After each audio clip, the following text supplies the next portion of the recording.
అలల కృష్ణా తీరంలో ఇంద్రకీలగిరి పైన వెలసెను కృతయుగములోన ఈ కొండపైన అర్జునుడు తపమును కావించెను. పరమశివుని మెప్పించి పాశుపతం పొందెను. విజయుడైన అర్జునుని పేరిట విజయవాడ అయినది ఈ నగరము.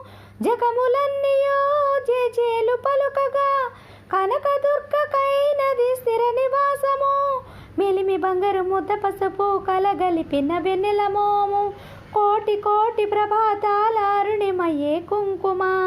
అమ్మ మనసు పడి అడిగి ధరించిన కృష్ణవేణి ముక్కు పుడక. ప్రేమ కరుణ వాత్సల్యం కురిపించే దుర్గ రూపం.